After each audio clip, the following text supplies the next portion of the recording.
سمعت عمر بن الخطاب رضي الله تعالى عنه على المنبر قال: سمعت رسول الله صلى الله تعالى عليه وآله وسلم يقول: إنما الأعمال بالنيات وإنما لكل امرئ ما نوى فمن كانت هجرته إلى دنيا يصيبها أو إلى امرأة ينكحها فهجرته إلى ما هاجر إليه۔ راوی کا بیان ہے، وہ کہتے ہیں کہ میں نے حضرت فاروق اعظم رضی اللہ تبارک و تعالی عنہ کو منبر شریف پر بیٹھے ہوئے یہ کہتے ہوئے سنا۔ وہ کہہ رہے تھے کہ میں نے سرکار دو عالم علیہ الصلوۃ والسلام سے سماعت کیا کہ آقا کریم علیہ الصلوۃ والسلام نے ارشاد فرمایا کہ اعمال کے ثواب کا دار و مدار نیت پر ہے، اور ہر شخص کے لیے وہی ہے جس کا اس نے ارادہ کیا۔ اگر اس نے دنیا کی نیت سے ہجرت کی یا کسی عورت سے نکاح کے لیے ہجرت کا ارادہ کیا تو اس کے لیے وہی ہوگا جس نیت سے اس نے ارادہ کیا۔ دنیا میں سب سے ناکام انسان وہ ہے جس کا ارادہ اور نیت خراب ہے۔ نیت کا فطور انسان کو تباہی اور بربادی کی طرف لے جاتا ہے۔ کتنا بھی اچھا عمل کریں، اگر نیت خراب ہے آپ یقین کریں کہ آپ ڈوب جائیں گے۔ لہذا نیت کے فطور سے بچیے۔ ایک چھوٹا سا لمحہ فکریہ دینا چاہتا ہوں۔ ساری زندگی سورہ اخلاص پڑھی لیکن اپنے اللہ سے خالص ہونا نہیں آیا۔ کیا سیکھا زندگی میں؟ نیت کا خالص کرنا سیکھیے۔ یہ تو سب نے سنا ہوا ہے کہ ایک نکتے نے محرم سے مجرم کر دیا۔ ذرا غور کیجئے گا، بڑی مشکل سے نماز نصیب ہوتی ہے، بڑی مشکل سے کوئی نیکی نصیب ہوتی ہے۔ پہلے تو نیکی کی طرف شیطان جانے نہیں دیتا، نفس آڑے آتا ہے، شیطان آڑے آتا ہے، اور ہزاروں معاملات کی وجہ سے انسان نیکی سے دور رہتا ہے۔ اور اگر نیکی کر بھی لے تو سب سے خطرناک شیطان کا جو ہتھیار ہوتا ہے وہ کیا ہوتا ہے؟ ریا، دکھاوا، کہ لوگوں کو پتہ چلے کہ بھئی میں نمازی ہوں، لوگوں کو پتہ چلے کہ حاجی صاحب آ گئے ہیں، بس لوگوں کو پتہ چل جائے کہ میں نے اللہ کی راہ میں یہ دے دیا ہے، لوگوں کو پتہ چلے کہ میں نے اتنا مال خرچ کر دیا ہے۔ یہ چھوٹی سی غلطی بظاہر نظر آتی ہے، لیکن سنیے گا، یہ وہ خطا اور وہ غلطی ہے کہ جس کو سرکار دو عالم علیہ الصلوۃ والسلام نے شرک اصغر فرمایا۔ اللہ اکبر، نعوذ باللہ تبارک و تعالی، یعنی کہ چھوٹا شرک۔ استغفر اللہ تعالی۔ ایک روایت میں آتا ہے کہ میدان محشر میں بہترین قرآن کریم فرقان حمید پڑھنے والا اللہ تعالیٰ کی بارگاہ میں لایا جائے گا، اور وہ بڑے فخر سے اور خوشی سے آ رہا ہوگا، جبکہ حکم ہوگا کہ اسے جہنم کی طرف لے جاؤ۔ وہ چلائے گا کہ میرے اللہ، میں تو تیرے لیے قرآن پڑھتا رہا، ساری زندگی لوگوں کو میں نے قرآن سکھایا، تیری رضا کے لیے پڑھتا رہا، تیری خاطر پڑھتا رہا۔ تو فرما جائے گا تو جھوٹ بولتا ہے، تو صرف اس لیے پڑھتا رہا کہ تاکہ تجھے شہرت نصیب ہو۔ ایک نقطے نے یہ محرم سے مجرم کر دیا۔ بڑا مالدار شخص لایا جائے گا اللہ کے حضور، اور بڑے فخر سے آ رہا ہوگا کہ میں نے تو اتنے روپے، سارے اس کے ذہن میں وہ جو نشہ ہوتا ہے مالداروں کے ذہن میں آئے گا۔ خدا کے حضور کھڑا ہوگا، اس کے لیے بھی یہی حکم ہوگا کہ اسے بھی دوزخ کی طرف لے جایا جائے۔ وہ بھی چلائے گا، روئے گا، میرے اللہ، میں نے تیری رضا کے لیے مال خرچ کیا۔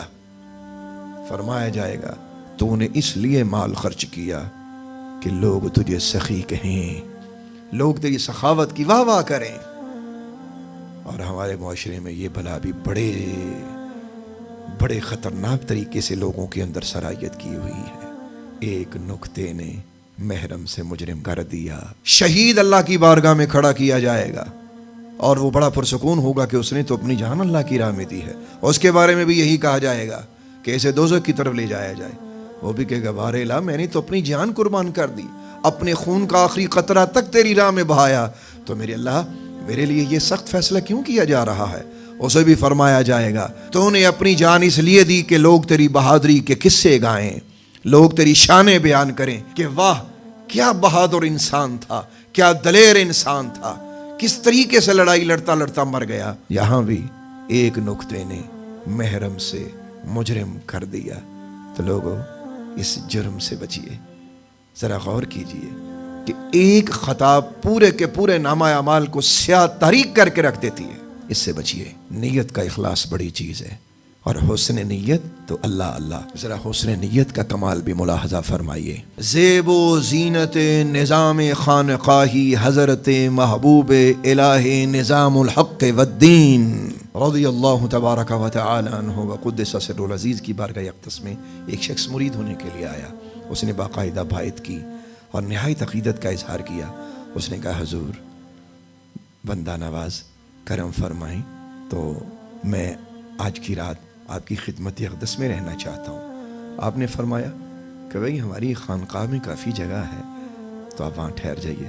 اس نے کہا حضور اگر آپ کرم فرمائیں تو مجھے اپنے قریب قریب کہیں رہنے دیں.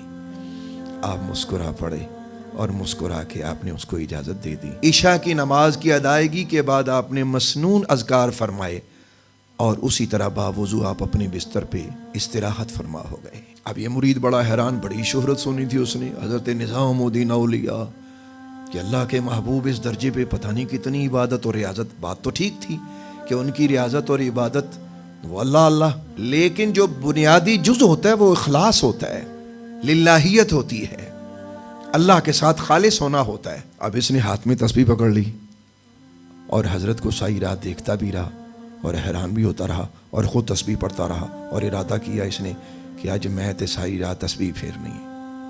اور دل میں حضور کے بارے میں برے برے خیالات لاتا رہا کہ کیسے پیر ہیں.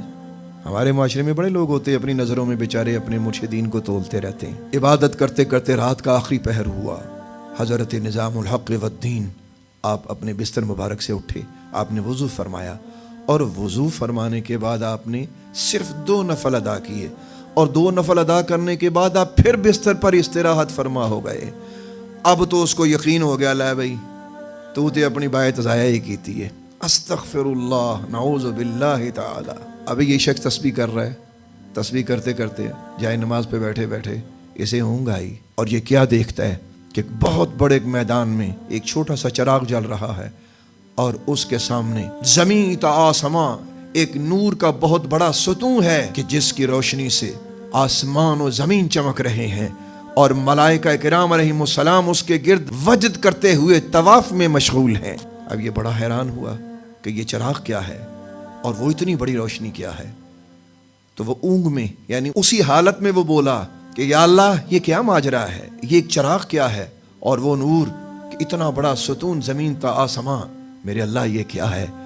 تو غیب سے ندا آئی یہ چراغ تیری عبادت ہے اور وہ اتنا بڑا ستون نور زمین تا آسمان وہ نظام الحق والدین کی عبادت. اب دوبارہ سوال اس نے کیا کہ یا اللہ میری ساری رات کی عبادت، یہ چھوٹا سا چراغ، وہ 2 نفل اور اتنا بڑا اجر.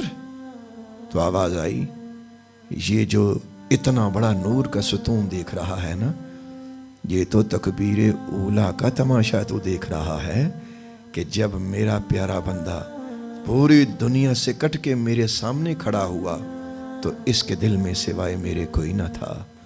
تو یہ تو تکبیر اولا کا نور ہے، تو پوری عبادت کا نور دیکھنے کا تو متحمل ہی نہیں ہے. اللہ اکبر. نیت کے اخلاص کو محسوس کیجئے گا کہ نیت کا فطور کیا ہوتا ہے اور نیت کا اخلاص کیا ہوتا ہے. اللہ تعالی ہمیں نیت کا خلوص عطا فرمائے.